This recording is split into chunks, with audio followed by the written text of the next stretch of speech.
દર્શક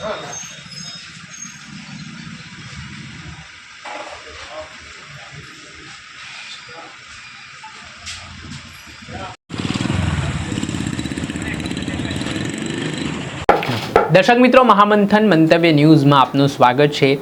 ભાવનગર જિલ્લાના સિહોર તાલુકાના સણોસરા ગામમાં એક યુવક પર સરા જાહેરમાં છરી વડે જીવલેણ હુમલાનો બનાવ સામે આવ્યો છે।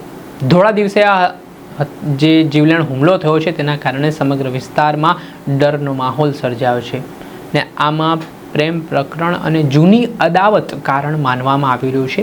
આ સમગ્ર બનાવ છે તે બપોરની આસપાસનો મનાઈ રહ્યો છે, જેમાં પાલીતાણાનો જે યુવક હતો મહાવીરભાઈ ધોલેત્રા, તેના પર સણોસરા ગામનો જે યુવક છે પિયુષ રાઠોડ, તેના દ્વારા જીવલેણ હુમલો કરવામાં આવ્યો અને આને લઈને ભાવનગરની કાયદો અને વ્યવસ્થાની સ્થિતિ સામે મોટો સવાલ ઉઠ્યો। આ ઘટનાથી થોડાક સમય માટે જે રીતે કાયદો વ્યવસ્થા કથળી, તેના કારણે આસપાસના લોકો છે તે મૂક પ્રેક્ષક બનીને આ દ્રશ્યો નિહાળતા હતા।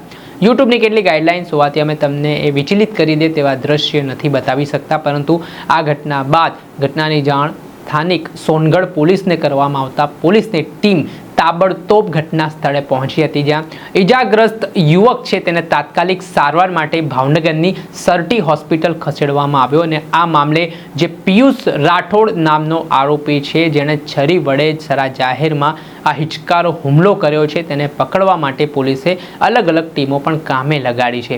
સોનગઢ પોલીસ સ્ટેશન ખાતે આ મામલે પોલીસે અલગ અલગ કલમો હેઠળ ગુનો નોંધ્યો છે ને આ ઘટનાથી વિસ્તારમાં અરેરાટી મચી જવા પામી છે, કેમ કે આ જે ડરનો માહોલ આરોપી દ્વારા છરી વડે હુમલો કરીને ઊભો કર્યો છે, તેમાં એ કારણ છે કે પ્રેમ પ્રકરણ અને જૂની અદાવત જે માનવામાં આવી રહ્યું છે, જે બાદ હવે પોલીસે દિશામાં પણ તપાસ હાથ ધરી છે ને આરોપીને ઝડપી પાડવા માટેની કવાયત તેજ કરી છે।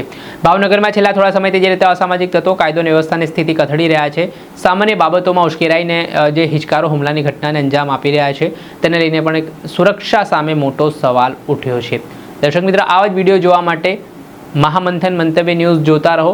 ભાવનગરથી અમારા સંવાદદાતા ફિરોઝ મલિક આ અહેવાલ દર્શાવી રહ્યા છે। આવા જ વિડીયો લાઇક કરો, શેર કરો।